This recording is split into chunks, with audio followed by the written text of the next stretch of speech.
The morning they blocked my driveway, I was already late for work. I stepped out with coffee in hand, briefcase in the other, and nearly tripped over the concrete barrier that magically appeared overnight right across my driveway. Not one, but 3 thick concrete blocks lined up like some kind of HOA punishment art installation. I froze. You've got to be kidding me. I live in a small cul-de-sac in a subdivision called Brookpines. Pretty place, quiet. Until the HOA, run by none other than Bernice McAllister, a textbook Karen with a sharp bob and sharper tongue, decided I was a problem homeowner. I'm Franklin Barnes, a mechanic by trade, and I run a custom car repair business out of my shop behind the house. All legal, zoned, permitted. But Bernice didn't like the look of people driving in and out of my driveway. Claimed it was disrupting the aesthetic harmony of the neighborhood. Last week, she threatened to fine me. I told her she was welcome to try. I had every document to prove I was in the clear. Apparently, that's when she snapped. I stormed into the HOA office trailer. Yes, they operate out of a trailer like they're some backwoods royalty, and demanded an explanation. Bernice was there, sipping tea like she ran Buckingham Palace. Franklin, she said, drawing out my name like it tasted sour, we've had multiple complaints. You've turned your home into a business. That's not what Brookpines is about. It's a one-man shop and I've got zoning approval. You know that. She leaned forward, fake sympathy dripping off her voice. The board reviewed it and voted. We're revoking your access to the driveway for now, until we're satisfied you're compliant. You can't revoke access to my own driveway, I snapped. That's illegal. Bernice pursed her lips like she smelled something awful. The board has authority over the easement. It's community property. You'll have to find another way in. I actually laughed. You think you can block me from my own house with concrete? She didn't even blink. You'll find we take neighborhood standards very seriously here. That's when I knew. This wasn't about rules. This was personal. Bernice had been gunning for me ever since I outbid her nephew on a home across the street 2 years ago. Petty doesn't even begin to describe it. I called the county. Nope, no permit was pulled for the barriers. Illegal. I called the sheriff. They said it was a civil matter, so I got creative. I pulled out old plat maps from when I bought the property. The main access road was technically private. It was owned by the original developer who went bankrupt 5 years ago. The HOA used it, but they didn't own it. And thanks to a tax auction I remembered seeing last fall, I had a hunch. 3 days later, I was sitting in the county clerk's office, signing a deed for a quarter-mile strip of road. For $1,500, I now own the only paved access into Brookpines, including the stretch right in front of Bernice's house.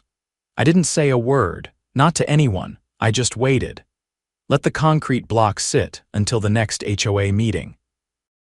The night before the HOA meeting, the neighborhood group chat lit up like a Christmas tree. People were furious. Not at the concrete, no. Most thought that was just another of Bernice's beautification efforts. What had them panicking was the sudden appearance of a notice taped to every mailbox. Attention! Temporary road access restrictions effective immediately. Please use alternate routes. The thing was, there were no alternate routes.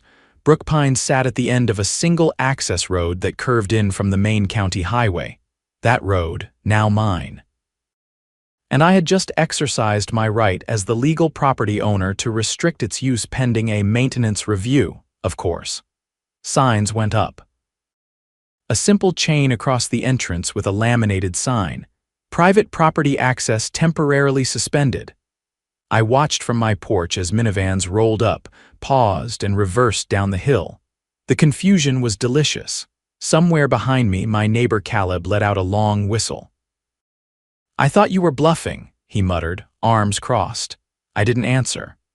I was saving my words for Bernice. By the time I walked into the HOA meeting, the room was already bubbling with complaints. The community center smelled like stale donuts and printer ink. Bernice stood at the front, dressed like she was hosting a charity gala instead of a powder keg. She lifted her clipboard when she saw me, fingers tightening just slightly. "Mr. Barnes," she said, her voice brittle. I'm afraid this meeting is for residents only. I stepped forward and laid a copy of the deed on the table, face up. Then it's lucky I live here and own the road you all used to get here. The room went dead quiet. She didn't look down at the paper. You're bluffing. County Records Office opens at 8. You're welcome to check. A few gasps fluttered through the crowd. Someone near the back whispered, "Is that even legal?" Bernice's eyes narrowed. "You can't just buy a road, that's public infrastructure." "No," I said, tapping the deed. "It was private. Developer defaulted, it went to tax auction. You all assumed the HOA had it covered. They didn't." A man in a golf polo stood up, face red. "You can't block people from getting to their homes." "Didn't say I would. I said it's under review." "Just like my driveway was." Bernice's voice strained. "This is extortion." "No," I said calmly. "This is enforcement. I'm just following the precedent you set." She snapped the clipboard shut. "This is a violation of multiple HOA covenants. There will be consequences." I leaned in. "Funny. I checked your bylaws. You have no jurisdiction over land the HOA doesn't own, which, surprise, includes the road." There was a silence, deep and uncomfortable. A few people started pulling out phones, checking county maps. Others stared at Bernice like they were seeing her for the first time. She tried to pivot. "Let's not be hasty. I'm sure we can resolve this. No resolution until the barriers are gone. They were placed for safety. I've already filed a report with the county. No permit, no contractor records, no notice. That's illegal dumping and obstruction of ingress. I've also got footage of your board members placing them after dark." Gasps again. Louder this time. Bernice's carefully painted face twitched. "You're lying." I pulled out a flash drive and handed it to the sheriff's deputy standing by the snack table. The only reason this meeting hadn't devolved into chaos. He raised his eyebrows. "What's this?" "Security footage from last Thursday night. Shows Bernice and two board members unloading concrete from a rental truck. License plates visible." The deputy held it up like it was radioactive. "You're saying the HOA placed those blocks without permit?" "Correct, on private property, blocking access to a residence." He looked at Bernice. "You didn't report any of that." She opened her mouth, then closed it. Her hands trembled slightly as she reached for her water bottle. The deputy walked toward the hallway, calling dispatch on his radio. The tension in the room cracked wide open. A woman near the front raised her hand. "If the HOA broke the law, are we liable?" "I wouldn't worry," I said. "Unless you helped pour the concrete." Another voice, older male. "What happens to the road now?" "I'm opening discussions with the county. They may want to take it over." "Until then, access is restricted to residents who aren't actively violating property rights." Bernice's voice came out hoarse. "You can't do that without a vote." "Actually," I said, "I can. It's not an HOA decision, it's a private road." "You made that matter when you weaponized access against me," the deputy returned. "I've got a unit en route. County code enforcement will follow up tomorrow." Bernice dropped her clipboard. It clattered across the tile floor. Two board members quietly slipped out the side door. The rest of the meeting dissolved into noise. People swarmed me with questions, apologies, even a few handshakes. I didn't stay long. I had what I needed. By morning, the barriers were gone. A quiet crew in an unmarked truck came before sunrise and hauled them away. No one spoke. No one asked questions, but the fallout didn't stop there. 2 days later, I got a call from the county attorney. He'd seen the footage. Turns out, illegally blocking access to someone's home can carry criminal penalties when it involves physical barriers. Especially when it's done without permits on property not owned by the perpetrators. The county filed charges. Bernice was arrested for criminal mischief and property interference. The two board members caught on tape were cited and slapped with fines.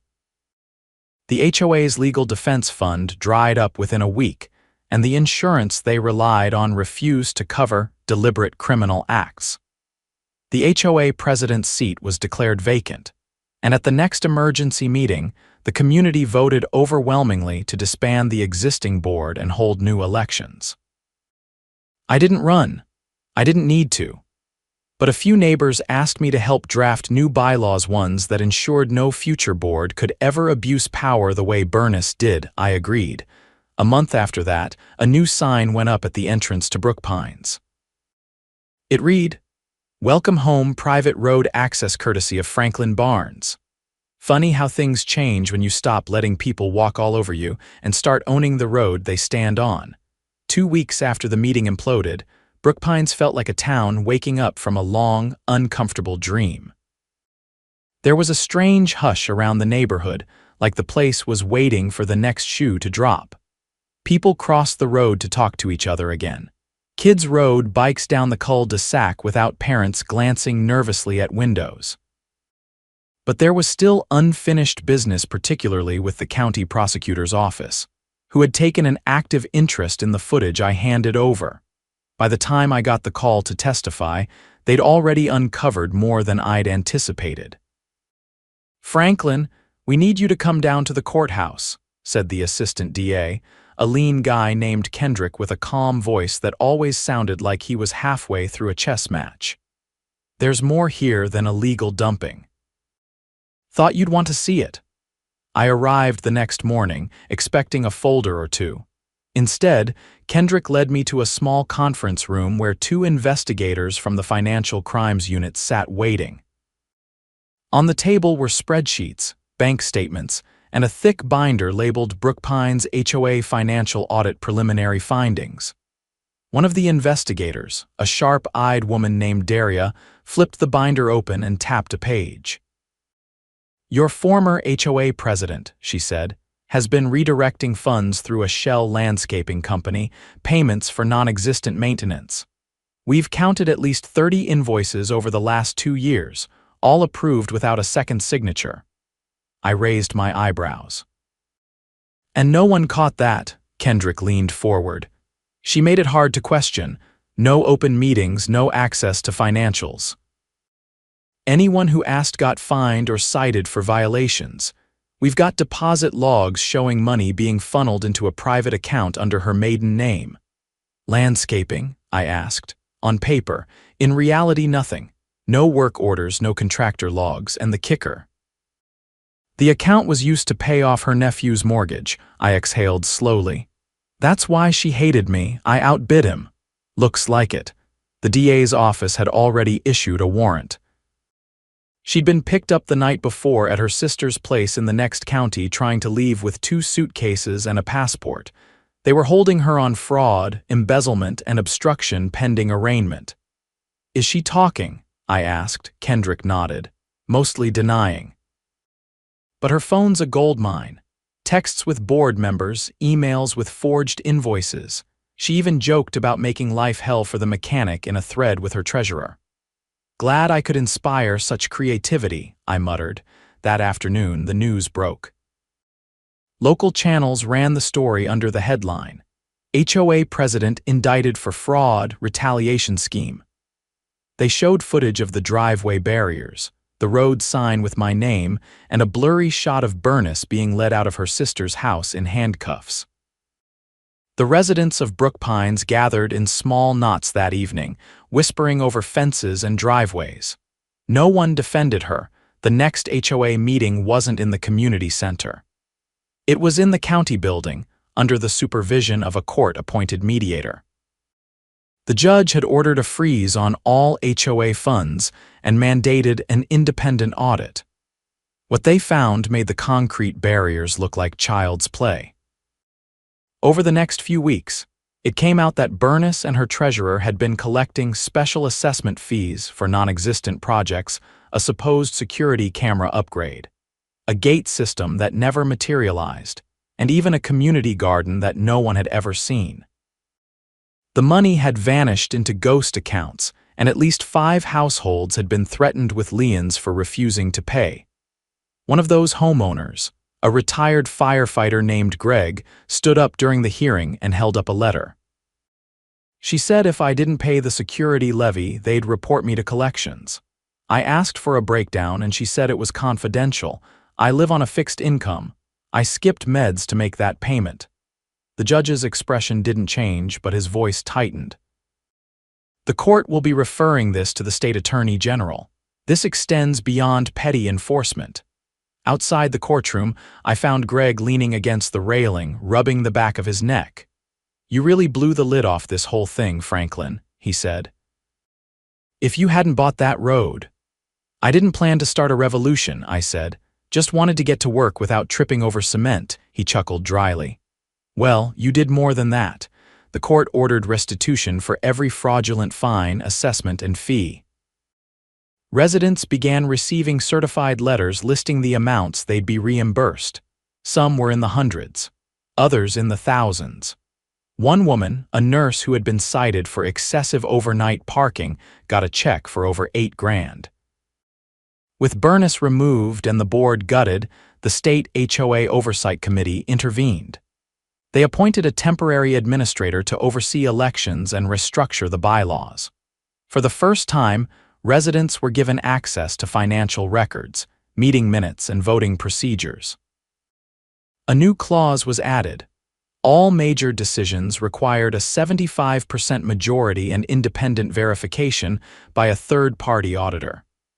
Abuse of power would be grounds for immediate removal. I stayed out of the elections. But people still came to me for advice. Neighbors who once wouldn't make eye contact now showed up at my shop with coffee and questions about zoning, permits, and property rights. I started keeping a binder just for HOA law. Daria, the investigator, even dropped off a packet titled "Your Rights Against HOA Overreach." Then, one morning, a man in a charcoal suit showed up at my garage with a business card and a proposition. "Name's Ellis," he said. "I'm with the State Advisory Council on Civic Governance. We're looking for people to help draft model legislation for HOA reform." I wiped my hands on a rag and leaned against the workbench. "You want me to help write laws? We think your story could help a lot of communities," he said. "Most people don't realize how much authority these boards have. Or how little oversight your case is getting attention." I took the card and ran my thumb over the embossed gold seal. "I'll think about it." That night, I walked the road I'd bought. The pavement was old, cracked in places, but it was clean now. No chains, no barriers. Just the sound of sprinklers and wind through the pines. At the far end, where the cul-de-sac curved into the woods, I saw Caleb patching a mailbox post with his daughter. Further down, Greg was hauling mulch. A teenager zipped past on a longboard, earbuds in. It wasn't perfect. But it was ours again.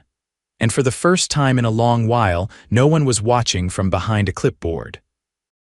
The first truly quiet morning in Brook Pines didn't come with a sunrise, but with the echo of truck tires rolling out of the subdivision county contractors removing the last remnants of the old HOA enforcement landscaping, as the court-appointed administrator called it. The decorative boulders, the faux security posts, even the rusted bench planted in front of Burness's house like a throne, all gone by noon. I stood in the shade near my garage, sipping coffee that was still too hot, watching the trucks disappear down the road I now legally owned. I hadn't planned to keep it forever. It was more responsibility than I wanted. But the administrator had asked me to hang on to it just a little longer until the new board could propose a community buyback with ironclad safeguards. I agreed on one condition. No board could ever again use road access as leverage against a homeowner. The administrator, a wiry man named Desmond with a habit of tapping his pen on every hard surface, had nodded solemnly.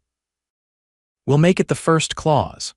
By then, the story had started drawing in people from outside Brook Pines. Small towns nearby were sending representatives to observe the new HOA elections. A local university invited me to speak at a civic reform seminar. I declined, but sent them the flash drive with the security footage and a one-line message. "Teach them how to spot it before it happens." Then came the subpoena. I was in the middle of patching a cracked intake manifold when a black sedan pulled up. The woman who stepped out was dressed plainly, no badge, no uniform, just a leather satchel and a weary look. "Franklin Barnes?" she asked. I nodded. "I'm Special Agent Dorsey. I'm with the State Bureau of Investigation." May I speak with you about the Brook Pines Homeowners Association? I set the wrench down and gestured to the workbench. Go ahead. She opened her folder and laid down a document stamped with a bold red seal. We've opened a case. It goes beyond embezzlement. We believe several HOA board members, including Bernice McAllister, engaged in fraudulent property seizures across multiple communities. I blinked. You mean here, in Brook Pines? Brook Pines was just one node. We've connected her to at least 4 other HOAs where similar tactics were used: fabricated violations, false fines, threats of liens, and in one case, an illegal foreclosure. All facilitated through forged documents and a network of complicit board members. I stared at the document. How far does it go? She flipped to a page and turned it toward me. We believe the treasurer, Martin Kell, was coordinating with a title agency that no longer exists on paper. But its filings show a pattern: transfers of ownership without proper notification, forged signatures, and backdated violation warnings. In one case, a homeowner died, and the board filed a claim against the estate using a fabricated maintenance lien. They sold the property to a shell company registered in Florida. I leaned against the bench. That's organized fraud, she nodded. We're treating it as a racketeering case. You're listed as a primary witness, given the evidence you submitted and your role in exposing the illegal obstruction. I didn't ask her how long the investigation would take. I already knew the answer: too long, and longer still if no one made noise, but noise that I could do. I spent the next week compiling everything I hadn't already handed over: audio clips from community meetings, typed transcripts of HOA notices, and a full inventory of every homeowner who'd received a special assessment without a vote. I delivered it all in person to Agent Dorsey in a sealed envelope. She read through the first few pages, then looked up. You know, most people would have just hired a lawyer and sued. I shrugged. Didn't trust the process, still don't. Let's see what you do with it. 2 months passed. The new board was elected with near unanimous support. Desmond stayed on as an advisor, and the first motion passed was to dissolve the former enforcement committee entirely.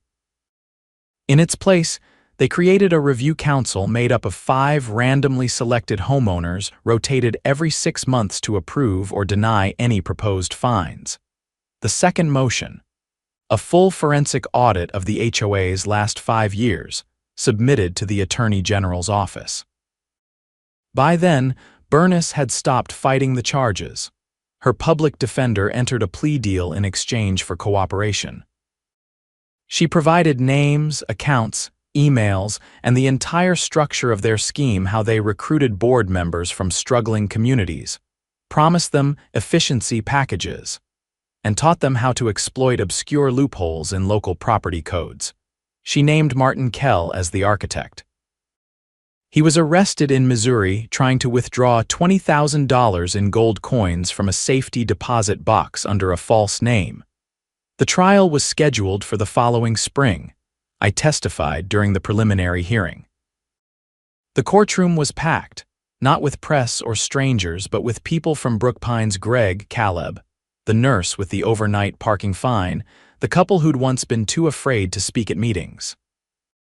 They sat quietly as the prosecution laid out the timeline, the shell companies, the forged documents, and the deliberate misuse of enforcement tools to manufacture debt. When it was my turn on the stand, I told them how it started. Not with a lien or a threat, but with 3 concrete blocks in a driveway. The defense tried to paint me as retaliatory, bitter, even opportunistic. Isn't it true, the attorney asked, that you bought the road to control access to the community? No, I replied. I bought the road because they blocked mine. I didn't seek control, I just refused to be controlled. The judge didn't allow rebuttal. The courtroom stayed silent as I stepped down. Not a single person clapped. But as I passed the row of witnesses, a woman in the back nodded once and mouthed, "Thank you." The court ruled in favor of full prosecution. Bernice was sentenced to 7 years, eligible for parole after 3.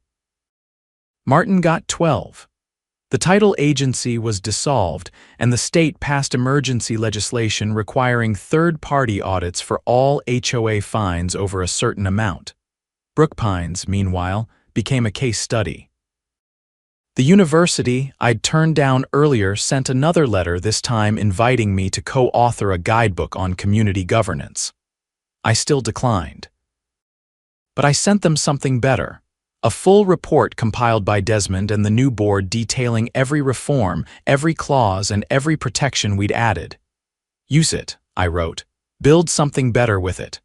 One rainy afternoon, months later, I stood at the end of the road again. The sign had changed. It no longer bore my name. Instead, it read, Community Access Road maintained by Brookpines Trust protected by vote. I felt someone step beside me. It was Caleb, carrying a grocery bag and an umbrella. Looks good, he said. Let's hope it stays that way. He nodded. Funny how it all started. I know. He looked out toward the trees. You ever think of running for the board? I shook my head. I'd rather keep fixing engines, but I'll keep the files updated, just in case, he grinned. Fair enough. We stood there a while, watching the rain roll down the pavement, clean and quiet. No barriers. No threats, just a road again owned by the people who actually lived beside it, and that finally was enough.